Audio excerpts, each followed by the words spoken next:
आज है तारीख 14 जनवरी 2025 मंगलवार। तो चलिए आज की बड़ी और प्रमुख खबरों पर नजर डालते हैं और यहां पर शुरुआत करते हैं पहली खबर से, जो कि यहां पर निकल कर आ रही है मौसम के हाल को लेकर, वो भी बिहार का। जहां पर बिहार का जो मौसम है वो अगले 5 दिनों में कैसा रहने वाला है, इसको लेकर जो अपडेट है वो सामने निकल कर आ चुकी है।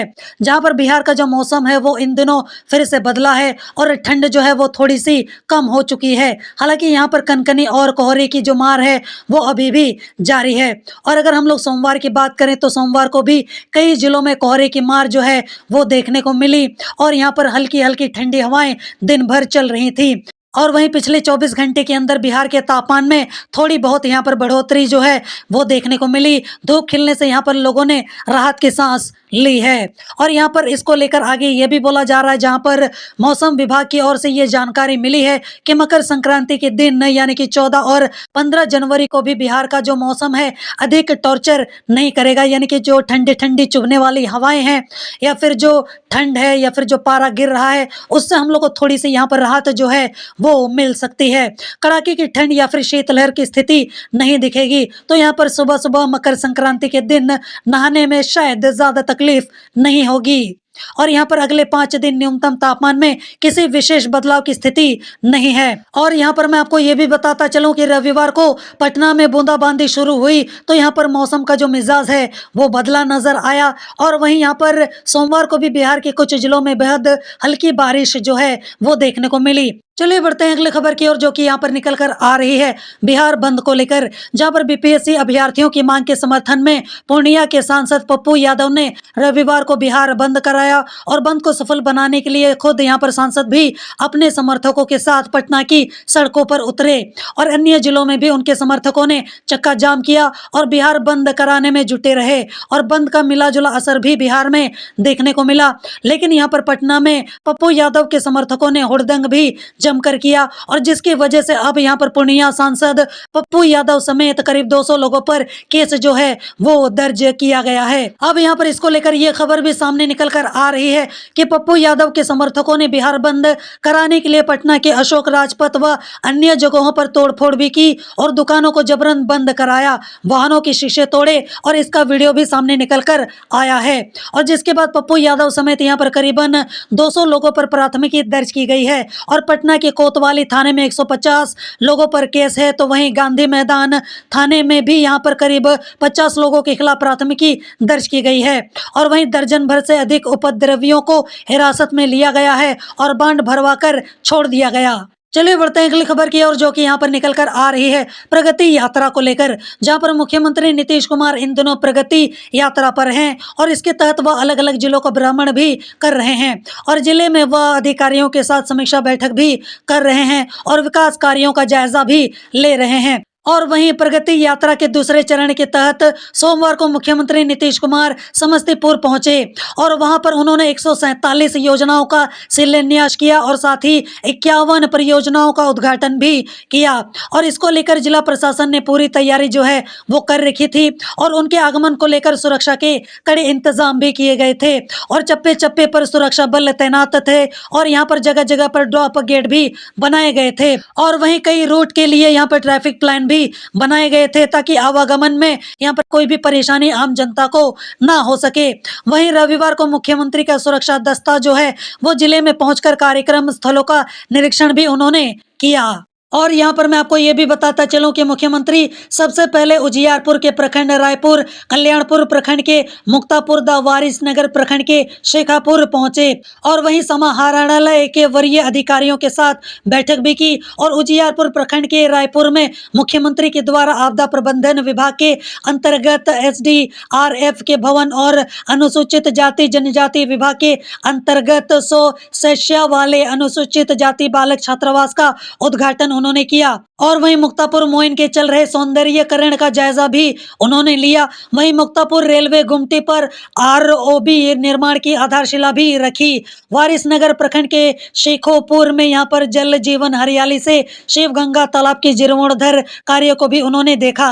और वहीं इसके अलावा प्रगति यात्रा के दौरान बिहार के मुख्यमंत्री नीतीश कुमार जो है वो विभिन्न विभागों के 147 योजनाओं का भी उन्होंने शिलान्यास किया और जिसकी कुल लागत यहाँ पर 43,600 364.252 लाख रुपए यहाँ पर बताई जा रही है। और इसके अलावा मुख्यमंत्री जिले में 50,082.229 लाख रुपए की लागत से निर्मित यहाँ पर विभिन्न विभागों के यहाँ पर करीबन 51 योजनाओं का उन्होंने उद्घाटन किया। चलिए बढ़ते हैं अगली खबर की ओर, जो कि यहाँ पर निकल कर आ रही है दही चूड़ा सियासत को लेकर, जहाँ पर पटना के सियासी गलियारे में दही चूड़ा भोज शुरू हो चुका है। और इस बार मेजबानी की बारी बिहार के उप मुख्यमंत्री विजय कुमार सिन्हा की थी। और वहीं जहाँ पर खास मेहमान बनकर प्रदेश के मुख्यमंत्री नीतीश कुमार पहुंचे थे। और इस भोज में नीतीश कुमार के अलावे डिप्टी सीएम सम्राट चौधरी, मंत्री विजय कुमार चौधरी, बिहार भाजपा के अध्यक्ष दिलीप जायसवाल समेत यहाँ पर अन्य कई दिग्गज नेता भी शामिल हुए। और वहीं पिछले दिनों बिहार में शुरू हुई सियासी अटकलों के बीच जदयू और भाजपा नेताओं के इस जुटान ने कई संदेश भी दिए हैं। और यहां पर बिहार के उप मुख्यमंत्री विजय कुमार सिन्हा के आवास पर मकर संक्रांति को लेकर कार्यक्रम रखा गया था। और बिहार के मुख्यमंत्री नीतीश कुमार भी इसमें शामिल हुए। और मेजबान डिप्टी सीएम के द्वारा यहां दही चूड़ा भोज की व्यवस्था की गई थी। और एक टेबल पर बिहार के कई यहाँ पर दिग्गज नेता भोज खाते दिखे। और इस दौरान एक दूसरे का हालचाल भी उन्होंने जाना। और वहीं डिप्टी सीएम सम्राट चौधरी भी कार्यक्रम में मौजूद रहे।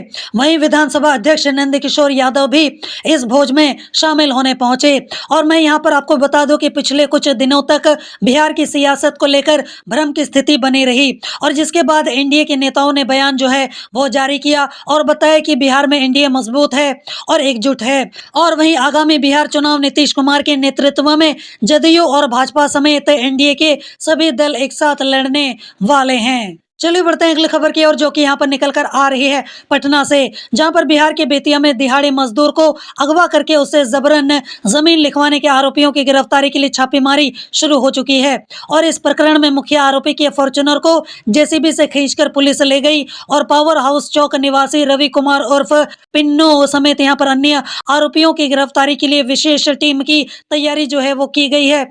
और यहाँ पर मैं आपको ये भी बता दूं कि एसडीपीओ विवेक दीप इस यहाँ पर टीम का नेतृत्व कर रहे हैं। और वहीं पुलिस अधीक्षक डॉक्टर शौर्य सुमन ने इस अपहरण मामले में कार्रवाई के लिए विशेष टीम का गठन किया है। और इस बीच आरोपी पिन्नों के संभावित ठिकानों पर छापेमारी जारी रही। और घटनाक्रम में जिस 4 पहिया वाहन का इस्तेमाल किया गया था उसे गुलाब बाग से यहाँ पर पुलिस ने जब्त कर लिया है। और जेसीबी के जरिए फॉर्च्यूनर कार को खींचकर पुलिस ले गई। और वहीं इसकी पुष्टि करते हुए एसडीपीओ विवेक दीप ने बताया कि जब्त यहाँ पर 4 पहिया वाहन को पुलिस ने अपने कब्जे में ले लिया है और उसकी भी तकनीकी जांच कराई जा रही है। चलिए बढ़ते हैं अगली खबर की ओर, जो कि यहाँ पर निकल कर आ रही है बीपीएससी प्रोटेस्ट को लेकर, जहाँ पर 17वीं बीपीएससी पीटी परीक्षा को रद्द करने की मांग को लेकर धरना प्रदर्शन थमने का नाम नहीं ले रहा है। और जन स्वराज के सूत्रधार प्रशांत किशोर बीते 11 दिनों से अनशन पर हैं। वहीं अब उनके अनशन को विराम देने के लिए बिहार के नए राज्यपाल आरिफ मोहम्मद खान ने बड़ी पहल की है।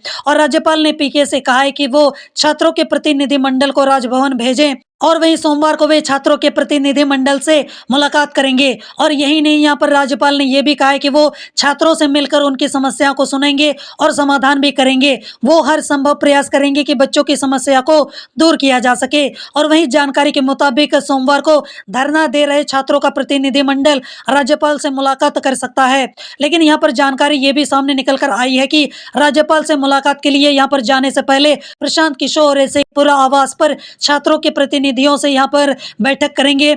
और इस बैठक में छात्रों की मांग को लेकर चर्चा होगी। और वहीं जिसके बाद छात्रों के प्रतिनिधि मंडल राज्यपाल से मुलाकात करने जाएंगे। और मीटिंग में छात्रों के प्रतिनिधि मंडल राज्यपाल के सामने अपनी बात जो है वो रखेंगे। और राज्यपाल ने अभ्यर्थियों की समस्या को खत्म करने के उद्देश्य से यह बड़ा कदम जो है वो उठाया है। लेकिन इस बैठक को लेकर अभी तक फिलहाल कोई अपडेट जो है वो सामने निकल कर नहीं आया है कि इस बैठक का जो नतीजा है वो क्या निकल कर आया है। चलिए बढ़ते हैं अगली खबर की ओर, जो कि यहाँ पर निकल कर आ रही है बिहार शिक्षक संकट को लेकर, जहाँ पर बिहार में 68,000 से अधिक शिक्षकों की नौकरी खतरे में है। जी हाँ, बिल्कुल आपने सही सुना। और ये सभी शिक्षक दूसरे राज्यों के रहने वाले हैं और दूसरे राज्य के प्रमाण पत्र के आधार पर न केवल बिहार में शिक्षक बने हैं बल्कि यहाँ पर आरक्षण का भी लाभ उठाया है। और इनमें सबसे अधिक 24,000 शिक्षक जो हैं वो बीपीएससी परीक्षा देकर बहाल हुए हैं। और अब शिक्षा विभाग 68,000 से यहाँ पर अधिक यहाँ पर शिक्षकों के प्रमाण पत्रों की जांच करेगा और जांच के दौरान जिन शिक्षकों के सर्टिफिकेट संदिग्ध पाए जाएंगे उन्हें होल्ड किया जाएगा और इस दौरान ये शिक्षक नौकरी करते रहेंगे और जांच के दौरान प्रमाण पत्र फर्जी पाए जाने पर यहाँ पर सख्त एक्शन लिया जाएगा और उनसे सैलरी की रिकवरी भी की जाएगी। यानी कि अब तक जितनी सैलरी मिली है एक एक करके यहाँ पर पूरा पुर्जा वसूला जाएगा। और यहाँ पर यह भी बोला जा रहा है कि बिहार के करीब 76,000 स्कूलों में 5.5 लाख शिक्षक कार्यरत हैं और 5.5 लाख शिक्षकों में से करीब 68,000 जो शिक्षक हैं वो बिहार के बाहर दूसरे राज्यों के निवासी हैं। और वहीं इन शिक्षकों के सीटीईटी परीक्षा में प्राप्त नंबर, सर्टिफिकेट और सक्षमता परीक्षा के प्रमाण पत्रों की जांच होगी और किसी भी तरह की यहाँ पर गड़बड़ी पाए जाने के बाद उनके खिलाफ कार्रवाई होगी। और वहीं बिहार प्राथमिक शिक्षा निदेशक पंकज कुमार के मुताबिक जो शिक्षक सस्पेंड हैं उन्हें राज्यकर्मी बनने के लिए इंतजार करना होगा और साथ ही जो शिक्षक दूसरे सब्जेक्ट से पास हैं उनकी नियुक्ति पर भी रोक रहेगी। और उधर फर्जी शिक्षकों की नियुक्ति की जाँच निगरानी विभाग द्वारा किया जा रहा है और 80,000 से अधिक शिक्षकों के प्रमाण पत्रों को सत्यापित किया जा रहा है। चलिए बढ़ते हैं अगली खबर की ओर, जो कि यहाँ पर निकल कर आ रही है भाजपा के नए ऐलान को लेकर, वो भी पटना से, जहां पर बिहार में भाजपा की नई टीम बन रही है और चुनाव का साल है तो नई टीम में कई बातों का ध्यान भी रखा जा रहा है और यहाँ पर संगठन को नए सिरे से खड़ा करने की कोशिश में लगी भाजपा अपने नए जिलाध्यक्ष, बूथ अध्यक्ष के नामों का ऐलान जो है वो कर रही है और वही नई लिस्ट में सभी समीकरणों को साधने की कोशिश दिखाई दे रही है। और इस बार जिला अध्यक्षों के चयन में भी यहाँ पर पार्टी ने 2 बातों का यहाँ पर सख्ती से पालन किया है। पहला, उम्र 60 के पार ना हो और दूसरा, अध्यक्ष वही बने जो कि पार्टी के वफादार सिपाही रहे हों या फिर जिनका बैकग्राउंड संघ से जुड़ा हो। और वहीं यहाँ पर भाजपा ने इस बार बड़े जिलों को 2 संगठन जिला में बांटा है और वहाँ एक संवर्ण और एक पिछड़ा समाज से जिला अध्यक्ष बनाया गया है और इस बार संगठन में मात्र 2 महिलाओं को जगह दी गई है जो 4% से भी कम है। हालांकि यहाँ पर नई टीम में सम्राट चौधरी का दबदबा भी बरकरार है। नई लिस्ट में लगभग 22 से 25 जिला अध्यक्षों को रिपीट किया गया है। ये वही जिला अध्यक्ष हैं जिनका चयन सम्राट चौधरी ने किया था और इससे ये तो तय हो गया है कि भले ही सम्राट चौधरी को संगठन की जिम्मेदारी से दूर रखा गया हो लेकिन संगठन पर उनका दबदबा जो है वो अब भी बरकरार है। चलिए बढ़ते हैं अगली खबर की ओर, जो कि यहाँ पर निकल कर आ रही है शिवहर से, जहाँ पर विशेष राज्य के बहाने आरजेडी ने अपने आधिकारिक एक्स हैंडल पर बीजेपी के लिए दोगला शब्द का इस्तेमाल किया है और इसको लेकर भारतीय जनता पार्टी से लेकर जनता दल यूनाइटेड तक राष्ट्रीय जनता दल पर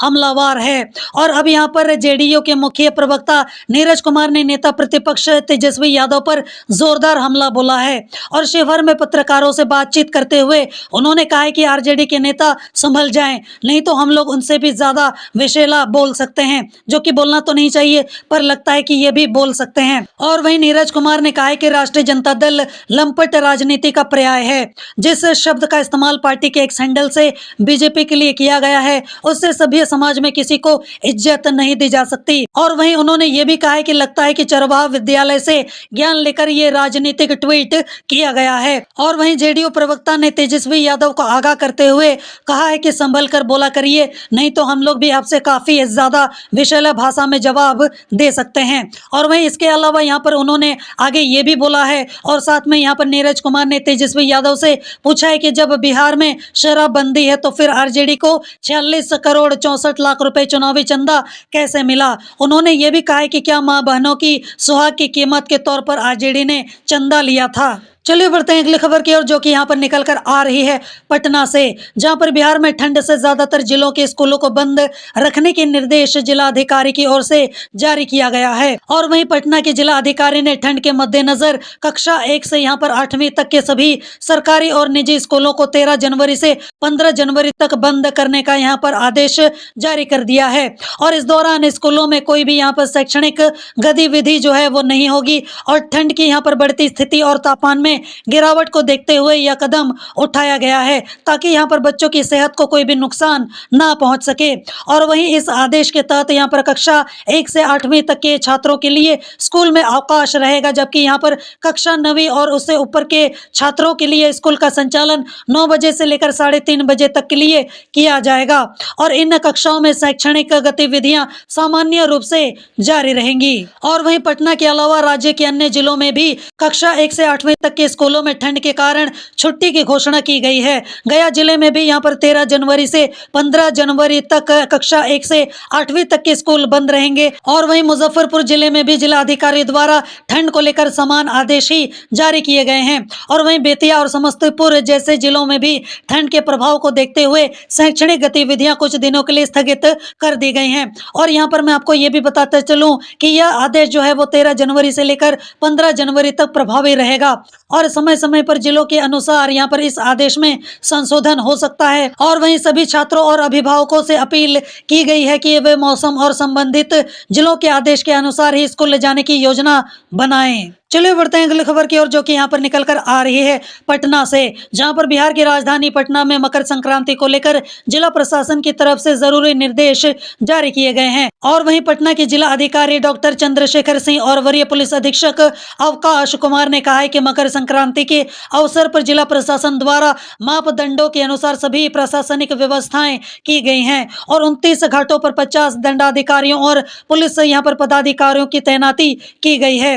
और इस दौरान स्पेशल टीम सघन पेट्रोलिंग करेगी और वॉच टावरों से भी यहाँ पर भीड़ पर निगरानी रखी जाएगी। और वहीं जिला प्रशासन ने मकर संक्रांति पर 14 और 15 जनवरी को गंगा के परिचालन पर रोक भी यहाँ पर लगाई है। प्रशासन ने अलग अलग अनुमंडलों में स्थित नदी घाटों को 7 सेक्टर में बांटकर वहां SDRF की यहाँ पर टीम को तैनात कर दिया है। और वहीं प्रत्येक टीम में गोताखोरों और जवानों को 2-2 मोटर बोट के साथ आवश्यक संसाधन भी दिए गए हैं। SDRF की यहाँ पर एक टीम को भी रिजर्व रखा गया है। सभी अंचल अधिकारियों को अपने अपने क्षेत्राधिकार में यहाँ पर नदियों और तालाबों पर लाइफ जैकेट के साथ नाविकों और गोताखोरों को तैनात रखने का यहाँ पर निर्देश भी दिया गया है। और वहीं पटना DM और यहाँ पर पुलिस अधीक्षक का कहना है कि मकर संक्रांति पर गंगा नदी के अलग अलग घाटों पर श्रद्धालुओं की भीड़ जुटती है और वहीं घाटों पर श्रद्धालु जो हैं वो अपने परिवार के सदस्यों के साथ स्नान करने आते हैं। और जिन घाटों पर भीड़ ज्यादा होने की संभावना है वहां पर विशेष सतर्कता बरती जाएगी।